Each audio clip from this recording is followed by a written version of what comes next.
Hello student, आज हम area related to circle chapter में वृत्तखंड सेगमेंट के बारे में पढ़ेंगे। वृत्तखंड होता क्या है? किसी वृत्त की जीवा और संगत चाप से घिरा क्षेत्र वृत्तखंड कहलाता है। देखिए, ये जीवा AB है, ये C है और ये D है। यहाँ पर देखिए दो चाप हैं, ACB लघु चाप है और ADB क्या है? दीर्घ चाप है। तो किसी वृत्त की जीवा और लघु चाप से घिरा क्षेत्र लघु वृत्तखंड कहलाता है तथा किसी वृत्त की जीवा और दीर्घ चाप से घिरा क्षेत्र दीर्घ वृत्तखंड कहलाता है। इसको हम आसान भाषा में समझ सकते हैं। किसी वृत्त की जीवा द्वारा वृत्त दो भागों में बढ़ जाता है। छोटा भाग लघु वृत्तखंड कहलाता है तथा बड़ा भाग दीर्घ वृत्तखंड कहलाता है। लघु वृत्तखंड और बड़ा भाग क्या कहलाता है? दीर्घ वृत्तखंड। ठीक है।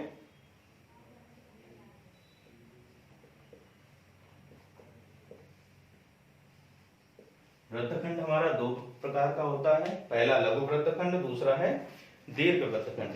किसी वृत्त की जीवा और लघु चाप से घिरा क्षेत्र लघु वृत्तखंड कहलाता है। किसी वृत्त की जीवा और दीर्घ चाप से घिरा क्षेत्र दीर्घ वृत्तखंड कहलाता है। अब आइए हम लोग पढ़ेंगे लघु वृत्तखंड का क्षेत्रफल। लघु वृत्तखंड का क्षेत्रफल। वृत्त COR में वृत्त का रिप्रेजेंटेशन क्या होता है? COR, C फॉर सर्कल, जिसका केंद्र O है तथा त्रिज्या R है। देखिए, त्रिभुज AOB, OA क्या है? वृत्त की त्रिज्या है। OA और OB वृत्त की त्रिज्या है। वृत्त के केंद्र से जीवा AB पर हम लंब डालेंगे OM। हम जानते हैं वृत्त के केंद्र से जीवा पर डाला गया लंब जीवा को दो बराबर भागों में बांटता है। OM लंब है AB पर, तो यहां से हमें क्या मिलेगा? AM बराबर BM। केंद्र से जीवा पर डाला गया लंब जीवा को समद्विभाजित करता है। केंद्र से जीवा पर डाला गया लंब जीवा को समद्विभाजित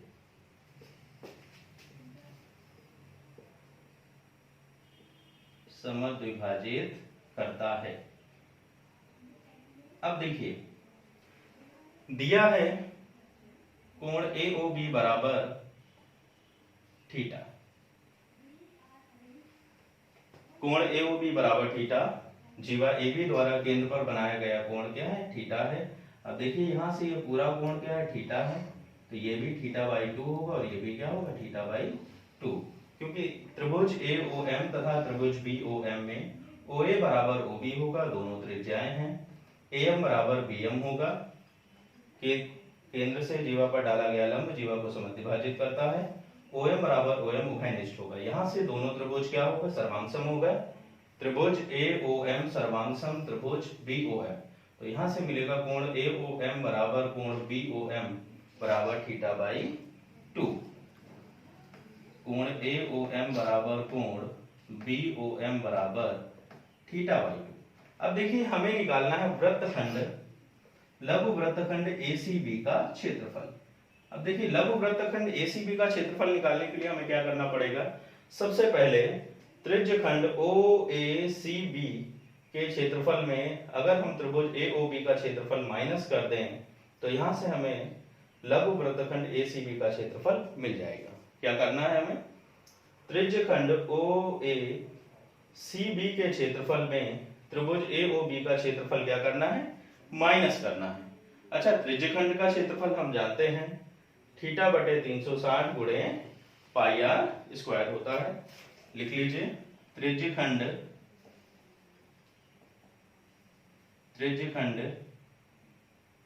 OACB का क्षेत्रफल बराबर क्या होगा? थीटा बटे 360 गुणे पाई आर स्क्वायर। अब देखिए त्रिभुज ए ओ बी का क्षेत्रफल निकालना है। हम जानते हैं किसी भी त्रिभुज का क्षेत्रफल क्या होता है, 1/2 गुणे आधार गुणे। अब देखिए सबसे पहले अगर हम ए ओ बी का क्षेत्रफल निकालने के लिए इसके सबसे पहले क्या पता होना चाहिए, तो सबसे पहले आधार ए बी और ओ एम का ऊंचाई ओ एम, ठीक है ना। सबसे पहले क्या पता होना चाहिए, आधार ए बी और संगत ऊंचाई ओ एम। त्रिभुज बी ओ एम में देखिए, त्रिभुज बी ओ एम में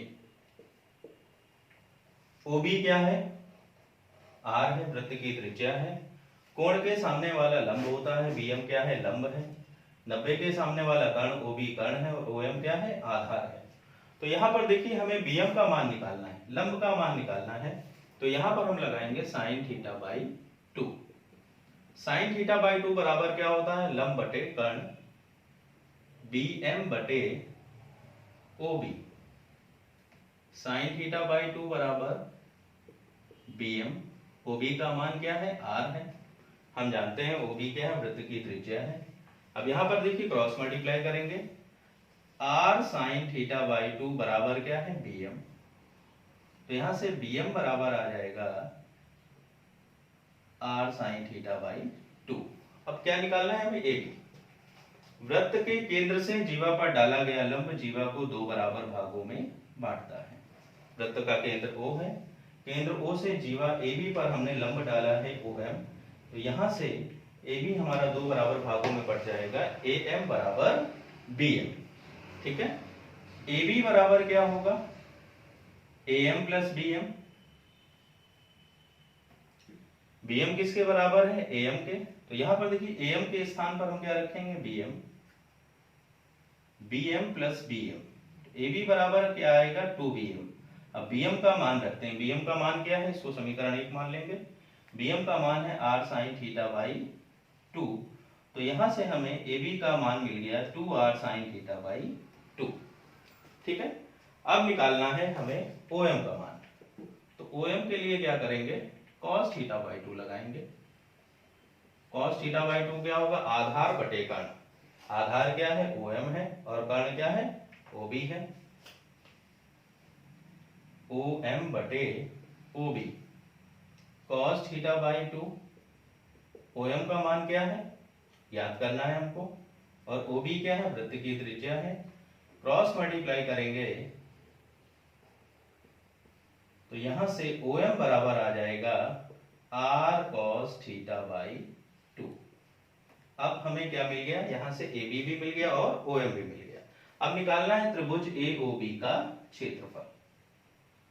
त्रिभुज AOB का क्षेत्रफल कैसे निकालेंगे, किसी भी त्रिभुज का क्षेत्रफल क्या होता है, 1/2 गुणे आधार गुणे संगत ऊंचाई। संगत ऊंचाई क्या है, OM है। अब आइए AB का मान रखते हैं, 1/2 गुणे AB का मान है 2r sin थीटा बाई 2, और OM का मान क्या है, r cos थीटा बाई 2। देखिए 2 से 2 कैंसिल होगा, r इंटू आर क्या होगा, r square sine theta by 2 into cos theta by 2। तो यहां से हमें त्रिभुज AOB का क्षेत्रफल क्या मिल गया, देखिए लघु वृत्तखंड का क्षेत्रफल इंटू लघु वृत्तखंड का क्षेत्रफल बराबर क्या होगा, त्रिज्यखंड OACB का क्षेत्रफल माइनस त्रिभुज AOB का क्षेत्रफल।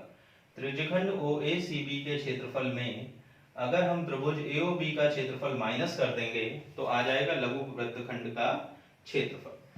अब देखिए त्रिज्यखंड AOCB का क्षेत्रफल, हम जानते हैं त्रिज्यखंड का क्षेत्रफल बराबर क्या होता है, थीटा बटे 360 गुणे पाई आर स्क्वायर।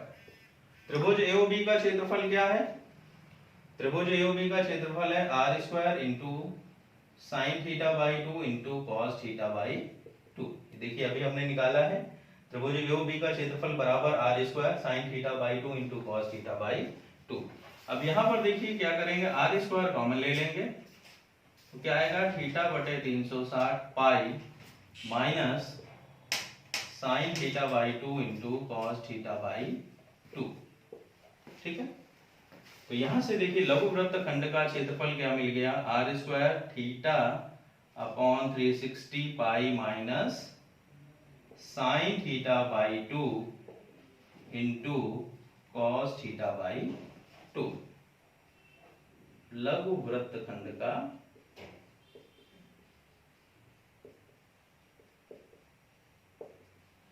अब देखिए इसी को, एक तो ये फार्मूला मिल गया, अब इसी को हम मॉडिफाई भी कर सकते हैं।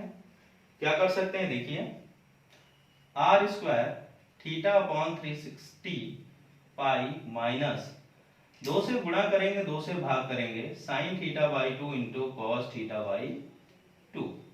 अब देखिए साइन 2 थीटा बराबर क्या होता है, साइन 2 थीटा बराबर क्या होता है, 2 sine theta into cos theta. अब यहां पर देखिए क्या होगा, 2 sine theta by 2 into cos theta by 2, formula है साइन 2 इंटू थीटा बाई 2, 2 से 2 कैंसिल होगा तो साइन थीटा बराबर देखिए क्या आएगा, 2 sine theta by 2 into cos theta by 2। तो अब देखिए 2 sine theta by 2 into cos theta by 2 के स्थान पर हम क्या लिख सकते हैं, साइन थीटा। अब आइए वैल्यू पुट करते हैं, R square theta upon 360 pi minus 1 by 2, 2 sine theta by 2 cos theta by 2 क्या है, साइन थीटा। तो यहां से देखिए एक हमें दूसरा फार्मूला मिल गया, R square theta upon 360 pi minus 1 by 2 sine theta.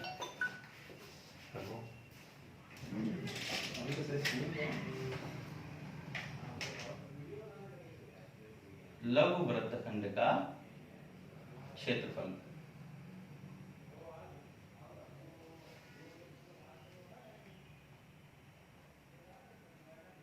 अब आइए देखिए दीर्घ वृत्तखंड का क्षेत्रफल निकालना। दीर्घ वृत्तखंड के क्षेत्रफल के लिए हमें अलग से कोई फार्मूला याद करने की जरूरत नहीं है। देखिए वृत्त हमारा दो भागों से मिलकर बना होता है, दीर्घ वृत्तखंड और लघु वृत्तखंड। अगर हमें दीर्घ वृत्तखंड का क्षेत्रफल निकालना है तो वृत्त के क्षेत्रफल में लघु वृत्तखंड का क्षेत्रफल हम लोग क्या करेंगे, माइनस कर देंगे। अब देखिए दीर्घ वृत्तखंड का क्षेत्रफल निकालने के लिए क्या करेंगे, हमें अलग से कोई फार्मूला याद करने की जरूरत नहीं है। दीर्घ वृत्तखंड का क्षेत्रफल बराबर क्या होगा, वृत्त का क्षेत्रफल माइनस लघु वृत्तखंड का क्षेत्रफल। जब हम वृत्त के क्षेत्रफल में लघु वृत्तखंड का क्षेत्रफल माइनस करेंगे तो क्या मिलेगा, दीर्घ वृत्तखंड का क्षेत्रफल। ठीक है बेटा।